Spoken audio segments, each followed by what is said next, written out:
सदफ खान, आप देख रहे हैं न्यूज 21 टीवी। आइए देखते हैं ये खास खबर। द मिलेनियम स्कूल की प्रिंसिपल कोमल ग्रोवर ने कहा कि शिक्षा ही सफल जीवन जीने का मंत्र है।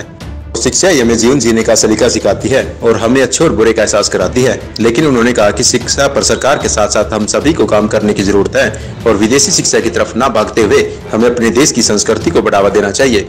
आज के इस युग में सबसे दुखद बात यह है कि आज गुरु और शिष्य के बीच वो भावना नहीं रही जो पुराने समय में रहा करती थी।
myself Komal Grover, principal the millennium school Palwal.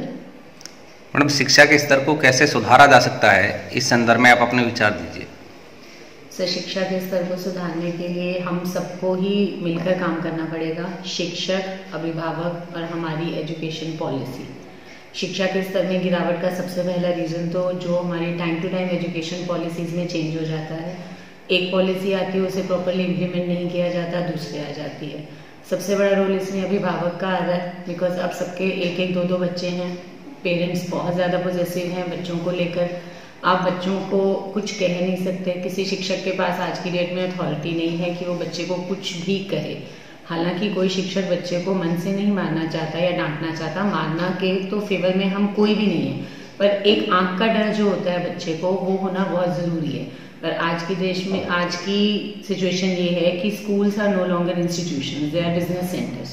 School चलाने वाले ओनर भी उसको, पेरेंट को कस्टमर की तरह ट्रीट करते हैं और पेरेंट भी ऐसे आता है बच्चे को एजुकेशन दिलाने एज इफ वो कुछ परचेज करने आ रहा है। तो वो अपने पैसे की पूरी वैल्यू लेने के चक्कर में अगर बच्चे के सामने शिक्षक की बुराई होगी, अगर टीचर की बुराई हम बच्चे के सामने करते हैं, वो बच्चा कभी कुछ नहीं सीख सकता।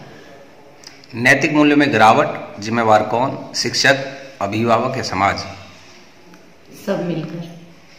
यौन शिक्षा को क्या पाठ्यक्रम में शामिल करना चाहिए? अगर हाँ तो किस क्लास से, अगर नहीं तो क्यों? बिल्कुल शामिल करना चाहिए। 8th स्टैंडर्ड ऑनवर्ड्स हम बायोलॉजी में बच्चों को रिप्रोडक्टिव सिस्टम्स वगैरह तो बता देते हैं, जिससे बच्चों में एक अनहेल्दी क्यूरियोसिटीज आ जाती हैं। They want to know about it more. उन्हें उसके बारे में और ज़्यादा पता करने के लिए वो इधर उधर एक्सप्लोर करते हैं नेट में जाके। और उसको यौन शिक्षा बोलने की बजाय मेरा अपना सुझाव है कि उसे हम फैमिली एजुकेशन का नाम दें, क्योंकि कोई भी फैमिली बिना यौन के तो नहीं पूरी होती है, हम सबको पता है। हम बड़े होके मेच्योर होके उसको फैमिली का नाम देते हैं, पर बच्चों की जब हम उसको सेक्स एजुकेशन ना बोलें और फैमिली एजुकेशन बोल के 8th ऑनवर्ड जब हम बच्चों को बायोलॉजी में सब कुछ पढ़ा देते हैं, तो वो बच्चों के अंदर हम एक क्यूरियोसिटी का एक सीड डाल देते हैं। हम एक बीज तो डाल ही देते हैं, अब उस बच्चे को तो समझ नहीं है कि वो उसकी नॉलेज कहाँ से लेगी। पेरेंट्स इन बातों को डिस्कस करने से डरते हैं, कतराते हैं, शर्माते हैं। हमारी एजुकेशन जो कल्चर हमारा है वो पेरेंट्स को नहीं अलाउ करता कि वो खुलेआम ये सारी बातें अपने बच्चों को समझाएं। पर बच्चों को समझाना तो बहुत ज़रूरी है, क्योंकि बच्चों को प्रॉपर गाइडेंस नहीं मिल रही, इसीलिए इतना ज़्यादा जो हमारे रेप और सोसाइटी में क्राइम्स बढ़ रहे हैं रिगार्डिंग दिस, वो बड़ी इसीलिए रहे क्योंकि बच्चों के पास नॉलेज नहीं है। और दूसरी जो हमारा लोअर तबका है, जिनको नेट की एक्सेसिबिलिटी तो गवर्नमेंट फ्री दे रही है, तो ऑनलाइन तो सब कुछ सबको मालूम है, पर उनको प्रॉपर एजुकेशन नहीं है। विदाउट एजुकेशन जो इतना एक्सपोजर मीडिया ने दे दिया है, that is the first thing which is responsible for all these crimes. आज प्राइवेट स्कूलों पर फीस वसूलने का मनमानी का आरोप लगता है और कहा जाता है कि शिक्षा को एक व्यवसाय बना दिया गया है। आप खुद एक प्राइवेट स्कूल की प्रिंसिपल हैं, कहाँ तक इस बात से सहमत हैं? नहीं, सहमत तो हम इस बात से नहीं हैं, क्योंकि जब हमारी एजुकेशन जो कॉन्स्टिट्यूशन है वो हमें ये राइट देता है कि आप फीस लीजिए बट उसके प्रोपोर्शनेट आप फैसिलिटीज़ दीजिए। अगर गवर्नमेंट स्कूल्स में प्रॉपर फैसिलिटीज़ मिलती तो प्राइवेट स्कूल वालों को ये सब करने की जरूरत नहीं पड़ती।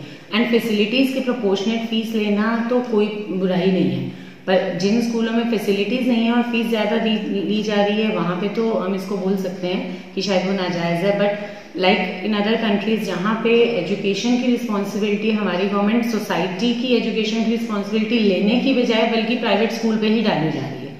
EWS का जो बर्डन है वो प्रैक्टिकली गवर्नमेंट को बेयर करना चाहिए, पर वो भी प्राइवेट स्कूल्स पे ही आ रहा है। और हमारा पूरा सोसाइटी में बराबर का रोल है। Private schools are basically what we are doing. हम आपके बच्चों को पढ़ा ही तो रहे हैं। मेरे हिसाब से अगर पैसा दे के भी कोई पैसा लेके भी कोई हमारे बच्चों को पढ़ा दे तो उससे बढ़ के कोई बात नहीं।